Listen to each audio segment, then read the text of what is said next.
तो बड़ी खबर आपको बता दें, नई एक्साइज पॉलिसी पर भारतीय जनता पार्टी ने भी निशाना साधा। उप मुख्यमंत्री माफ कीजिएगा मनीष सिसोदिया आए थे दिल्ली के, और उन्होंने जो आरोप लगाया, अब बीजेपी ने भी पलटवार किया है। नई एक्साइज पॉलिसी पर बीजेपी ने हमला बोला है, केजरीवाल गैंग की भी जांच होनी चाहिए, ये बात कही गई है बीजेपी की ओर से। नई एक्साइज पॉलिसी पर बीजेपी ने ये बड़ा हमला बोला है। फिलहाल इस नई एक्साइज पॉलिसी पर रोक लगा दी गई है। केजरीवाल गैंग की भी जांच हो, ये भारतीय जनता पार्टी मांग कर रही है। बीजेपी ने हमला बोला नई एक्साइज पॉलिसी पर। इससे पहले भी बीजेपी कहती रही है कि जो ब्लैक लिस्टेड कंपनियां हैं उसको अरविंद केजरीवाल की सरकार ने ठेका दे दिया।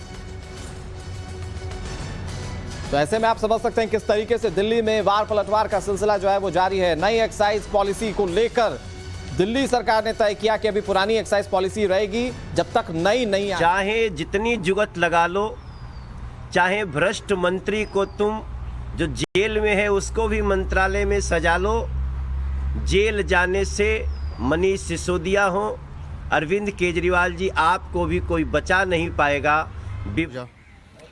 देखिए, सबसे पहले तो जिस तरीके से उन्होंने आनंद फानंद में ये पॉलिसी को बनाया, उससे ही शक हमारा आ गया था कि कुछ ना कुछ तो गड़बड़ है, कि बिना कोई कैबिनेट के नोटिस के, बिना कैबिनेट के एजेंडे को एलजी को भेजे हुए इन्होंने 4 घंटे के अंदर अंदर में पीसी कर दी और अपनी कैबिनेट की मीटिंग कर दी और उसमें ये फैसला ले लिया। और फैसला लेने के बाद में एलजी को सूचित किया जाता है। तो ये जो जल्दबाजी में उन्होंने फैसला किया, ये एक बहुत बड़ा हमें शक हुआ। और जिस तरीके से जोन प्लेयर्स इन्होंने छाटे, बड़े बड़े जो सारे अपना धन्ना सेठ लोग हैं, और उनसे हर महीने इन्होंने कैश में पैसा लेना शुरू किया, किकबैक लेना शुरू किया, और उन्हीं पैसों से जाके पंजाब में और गोवा में जाके चुनाव लड़े। अभी जैसे सत्येंद्र जैन आज 2.5 महीने से जेल में हैं, और हाई कोर्ट ने जो उनके बारे में अपना ऑब्जर्वेशन की है कि हमें एक बहुत बड़ी अपना साजिश की सामने दिखाई देती है कि घोटाला हुआ है। ऐसी एक्साइज पॉलिसी में जो बहुत बड़ा घोटाला है, कितने रुपए का है, कितना कैश इसमें इन्वॉल्व था, कितना लोगों ने सरकार को दिया, ये सारी बातें अभी जांच में सामने आएंगी। सीएम केजरीवाल ने पहले भी ये कहा था कि अगस्त के महीने में ऐसा हो सकता है कि मनीष सिसोदिया को भी जेल भेजा जाए। तो ये जो विपक्षियों की साजिश उन्होंने बताई थी, तो क्या इसमें बात में दम है?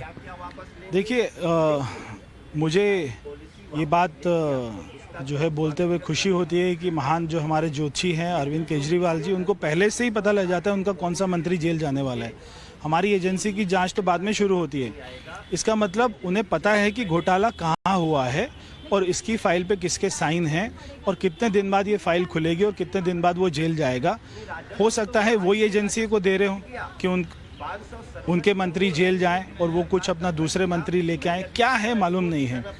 मगर एजेंसी ने अपनी जांच को शुरू किया है और इसके पीछे जो जो लोग हैं, चाहे कोई अधिकारी होगा, चाहे कोई नेता होगा, वो इससे बच नहीं पाएगा। एक आखिरी सवाल सर, कि बीजेपी के आगे की क्या रणनीति, किस तरीके से बीजेपी इस भ्रष्टाचार के मामले पे सीएम केजरीवाल को घेरती रही?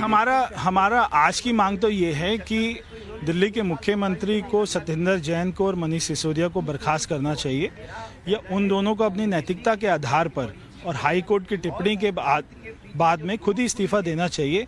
ये उनकी नैतिकता बोलती है। जैसे ममता बनर्जी ने अपना आदमी को हटाया, अपना मंत्री हटाया, जिसके घर में 50 करोड़ पकड़े गए, तो सत्येंद्र जैन के ऊपर में तो हवाला के कितने करोड़ों रुपए के आरोप हैं और वो साबित भी हो गया है। तो उसको वो क्यों नहीं इस्तीफा दे रहे हैं और क्यों नहीं केजरीवाल हटा रहे हैं, ये अभी तक समझ नहीं आ रहा है।